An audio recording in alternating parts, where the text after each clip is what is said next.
വെടിനിർത്തൽ പ്രഖ്യാപനത്തിന് ശേഷം അതിർത്തിയിലുണ്ടായ സംഭവ വികാസങ്ങളാണ് ഈ മണിക്കൂറിൽ ഇപ്പോൾ ചർച്ചയാകുന്നത്. ഇപ്പോൾ പഞ്ചാബിൽ നിന്ന് പുറത്തുവരുന്ന ഒരു വിവരം അവിടെ ഫാസിൽക്കയിൽ ബ്ലാക്ക് ഔട്ട് എന്നുള്ളതാണ്. വിനീത വി ജിയും പഞ്ചാബിൽ നിന്ന് ഇപ്പോൾ ചേരുന്നുണ്ട്. അമൃത്സറിൽ നിന്നാണ് വിനീത വി ജി ചേരുന്നത്. വിനീത, ഈ അതിർത്തിയിൽ കൂടുതൽ മേഖലകളിൽ ഇപ്പോൾ ഈ ബ്ലാക്ക് ഔട്ട് പ്രഖ്യാപനം വന്നിരിക്കുകയാണ്. എന്തൊക്കെയാണ് അവിടെ നിന്നുള്ള പുതിയ വിവരങ്ങൾ വിനീത?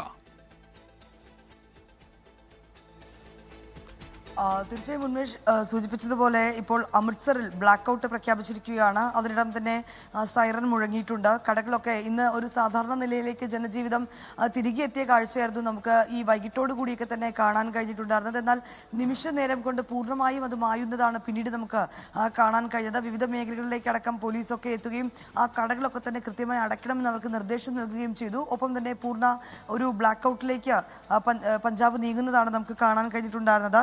അമൃത്സറിനെ കേന്ദ്രീകരിച്ച് ഏതാണ്ട് 10-12 ഡ്രോണുകളുടെ സാന്നിധ്യമുള്ളതായും ചില വിവരങ്ങൾ കൂടി നമുക്ക് ഈ ഘട്ടത്തിൽ ലഭ്യമായിട്ടുണ്ട്. ഒപ്പം തന്നെ പഞ്ചാബിലെ മോഗയിൽ വൈദ്യുതി പൂർണ്ണമായും വിച്ഛേദിച്ചിരിക്കുകയാണ്. മോഗ പൂർണ്ണമായും ഒരു ബ്ലാക്ക് ഔട്ടിലേക്ക് നീങ്ങിയിരിക്കുന്നു. ഞാനിപ്പോൾ ഉള്ള അമൃത്സറിലും വൈദ്യുതി വിച്ഛേദിച്ചിരിക്കുകയാണ് എല്ലാ മേഖലകളിലും. ഇന്ന് അമൃത്സറിനെ സംബന്ധിച്ചിടത്തോളം റെഡ് അലേർട്ടാണ് പ്രഖ്യാപിച്ചിട്ടുണ്ടായിരുന്നത്. പഞ്ചാബിലെ 2 ജില്ലകളിൽ അമൃത്സറിലും അതോടൊപ്പം തന്നെ ബഥിൻഡയിലും ഇന്ന് റെഡ് അലേർട്ട് പ്രഖ്യാപിച്ചിട്ടുണ്ടായിരുന്നു. പക്ഷേ അതിനുശേഷം പിന്നീട് ഈ വെടി നിർത്തലുമായൊക്കെ ബന്ധപ്പെട്ടുകൊണ്ടുള്ള തീരുമാനങ്ങൾ വന്നതിന് ശേഷം ആ 2 മേഖലകളിലും ജനജീവിതം പൂർണ്ണമായും ഒരു സാധാരണ നിലയിലേക്ക് എത്തിയിട്ടുണ്ടായിരുന്നു. പക്ഷേ വീണ്ടും ഒരു പ്രകോപനം ഉണ്ടാകുന്ന പശ്ചാത്തലത്തിൽ ഈ അതിർത്തി മേഖലകളിലേക്കടക്കം വലിയ ആശങ്ക തന്നെയാണുള്ളത്. പഞ്ചാബിൽ ഒരു ഡ്രോൺ കണ്ടെത്തിയതായിട്ടും ഒരു വിവരം കൂടി നമുക്ക് ലഭ്യമാവുന്നുണ്ട്. അത് ഈ ഗുരുദാസ്പൂർ മേഖലയിൽ നിന്നാണ് ഈ ഡ്രോൺ കണ്ടെത്തിയതെന്നാണ് നമുക്കിപ്പോൾ ലഭ്യമാവുന്ന ഒരു പ്രാഥമിക വിവരം. ഫിറോസ്പൂരിൽ പൂർണ്ണമായും ബ്ലാക്ക് ഔട്ട് ഏർപ്പെടുത്തിയിരിക്കുകയാണ്. ഈ ഫിറോസ്പൂർ എന്ന് പറയുന്ന മേഖല ഇന്നലെയൊക്കെ വലിയ രീതിയിൽ പാകിസ്ഥാൻ ആക്രമണം നടത്തിയ മേഖലയായിരുന്നു.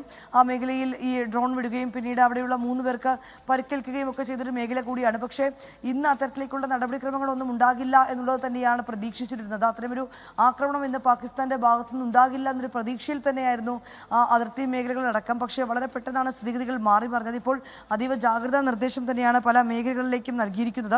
ഈ ആളുകളെ സംബന്ധിച്ചിടത്തോളം അവരൊക്കെ തന്നെ ഇന്ന് കടകളൊക്കെ വൈകിട്ട് തുറക്കുകയും ഒരു സാധാരണ ജനജീവിതത്തിലേക്കൊക്കെ തന്നെ തിരികെ എത്തുകയും ചെയ്തിട്ടുണ്ടായിരുന്നു. എന്നാൽ വളരെ പെട്ടെന്നാണ് ഞാനിപ്പോൾ ഉള്ള അമൃത്സറിൽ സൈറൻ മുഴങ്ങുകയും കടകൾ പൂർണ്ണമായി അടയ്ക്കണമെന്നൊരു നിർദ്ദേശം നൽകുകയും ചെയ്തിട്ടുണ്ടായിരുന്നു. ഒപ്പം തന്നെ അമൃത്സർ ജില്ലാ കളക്ടറിന്റെ ഭാഗത്തുനിന്ന് ഒരു നിർദ്ദേശം കൂടി നേരത്തെ ലഭ്യമായിട്ടുണ്ടായിരുന്നു. ആളുകൾ വീടുകളിൽ തന്നെ സുരക്ഷിതരായി തുടരണമെന്നും ഏതെങ്കിലും അടിയന്തര ഘട്ടത്തിലല്ലാതെ പുറത്തേക്ക് ഇറങ്ങരുതെന്നുള്ളതാണ് ഈ നിർദ്ദേശത്തിൽ പറയുന്നത്. മറ്റു മേഖലകളിലേക്കൊക്കെ തന്നെ പൂർണ്ണമായും വൈദ്യുതി വിച്ഛേദിച്ചുകൊണ്ട് ഒരു സമ്പൂർണ്ണ ബ്ലാക്ക് ഔട്ടിലേക്ക് പഞ്ചാബ് നീങ്ങുന്നതാണ് നമുക്ക് കാണാൻ കഴിയുന്നത്. ഉന്മേഷ്, ശരി. വിനീത വി ജിയാണ് ഇപ്പോൾ പഞ്ചാബിൽ അമൃത്സറിൽ നിന്ന് വിവരങ്ങൾ നൽകിയത്. അവിടെ കൂടുതൽ മേഖലകളിൽ ബ്ലാക്ക് ഔട്ട് പ്രഖ്യാപനം വരുന്നുണ്ട്. ഏതെങ്കിലും തരത്തിൽ ആക്രമണങ്ങൾ നടന്നു എന്ന വിവരമില്ല. പക്ഷേ അതിർത്തി മേഖലയോട് ചേർന്നുള്ള പ്രദേശങ്ങളിൽ ബ്ലാക്ക് ഔട്ട് പ്രഖ്യാപനം ഇപ്പോൾ വരുന്നു എന്നാണ് വിനീത വി ജി അറിയിക്കുന്നത്.